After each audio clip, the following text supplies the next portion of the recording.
দর্শক, আজ এসেছি বিজিবি দিবস ২০২৪ প্রীতিভোজ অনুষ্ঠানে।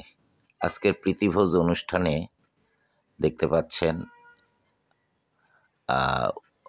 অন্তর্বর্তীকালীন সরকারের স্বরাষ্ট্র উপদেষ্টা লেফটেন্যান্ট জেনারেল অবসরপ্রাপ্ত জাহাঙ্গীর আলম চৌধুরী এবং পাশেই বসা রয়েছেন বিজিবির DG major general Mohammad Ashrafuzzaman Siddiqui. এই প্রীতিভোজ অনুষ্ঠানে সবচেয়ে যেটি দেখার বিষয় এবং আলোচনার বিষয়, এই প্রীতিভোজ অনুষ্ঠানে বর্তমান সেনাপ্রধান এবং বিমান বাহিনীর প্রধান যোগ দিয়েছেন। সেনাপ্রধান জেনারেল ওয়াকারুজ্জামান এবং বিমান বাহিনী প্রধান air chief marshal Hasan Mahmud Khan. প্রীতিভোজ অনুষ্ঠানে সেনাবাহিনী, বিমান বাহিনী, নৌবাহিনী, বিজিবি, পুলিশ, প্রত্যেকটি বাহিনীর পদস্থ কর্মকর্তারা অংশ নিয়েছেন।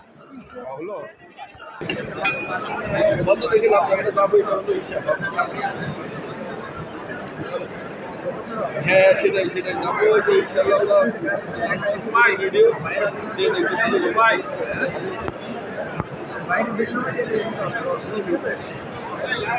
ছবি তুলি দিচ্ছেন আপনি একবার না দুবার দিচ্ছেন না?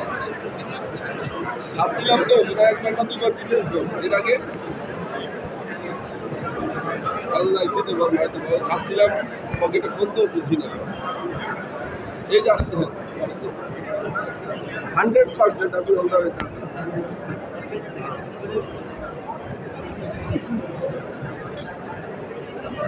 ভাই ভিডিও করা বন্ধ করে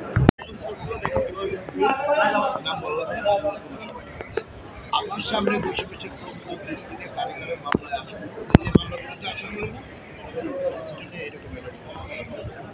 এগুলো ঢুকা দেয়, ওগুলো ঢুকা একটাও ঠিক এরাই করছে। আপনি মামলা আপনি প্রথম ঠিক আছে, আপনি মারা গেছেন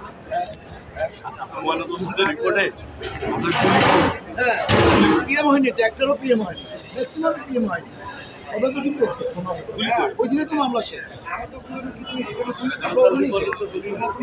আসলে সব আয়োগুলো ধরে ধরে উঠাচ্ছে।